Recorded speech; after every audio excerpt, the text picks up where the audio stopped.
Good evening, ladies and gentlemen, and welcome back to the world of V-Gaming Junkie News! Remember, anyone on the naughty list gets dross, but for the rest of us, there's nothing but pure gaming-related meatiness around here. It's all about the electronic good stuff as we dive deep in all that's new in the various interactive virtual worlds.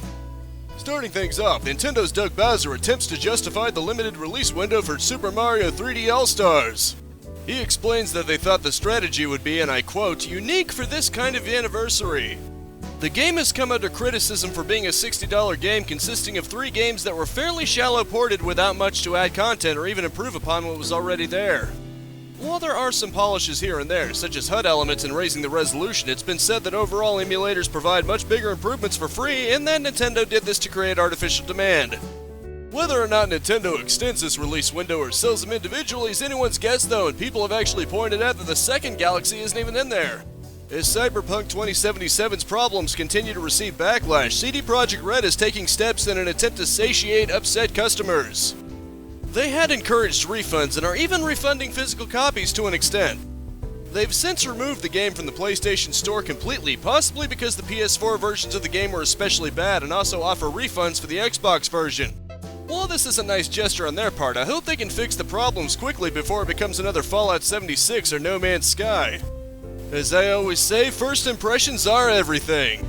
And speaking of CD Projekt Red, they're also harshly criticized for GOG, a company they now own, backing off from hosting Devotion. The game was pulled from Steam prior due to an early version making fun of the Chinese president and comparing him to Winnie the Pooh, a meme that actually faced heavy banishment in China.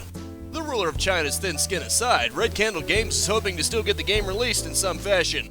Here's hoping something can be worked out. They even removed the freaking offending joke.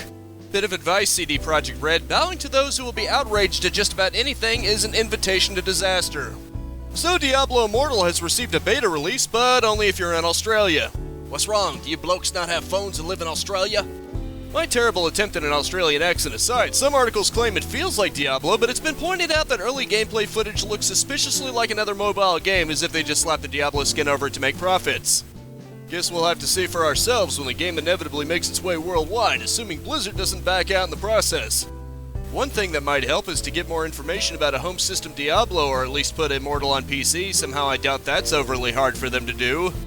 And as always, from the home of Games Radar, it's time for the next week's round of release dates. Prepare yourselves, guys, for the massive amount of releases coming this week. I swear to you, you'll get swept away and they'll pass you by if you aren't prepared. Y'all ready for this? Override 2 Super Mech League releases for the Big 4 and 2 next-gen systems on the 22nd, and Super Meat Boy Forever releases on the Big 4 on the 23rd. And that's it. I suppose I can throw in When the Past was around for the 3 systems, but it's just vaguely a December release.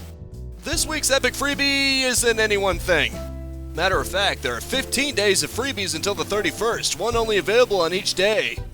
If you haven't already, I suggest taking a look at it daily just to see if any titles pop up for free that you really want. You never know, Grand Theft Auto 5 was free at one point. And as always, that rounds out this news week. I hope you enjoyed and were well enough informed.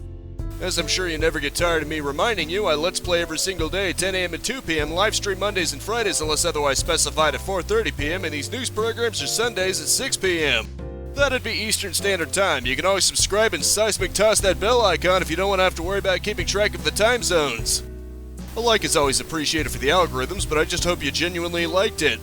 That is it for now. Thank you so much for tuning in with me. Spread this video around like various little critters to catch, and I'll see you next time. Now go out there and capitalize on life.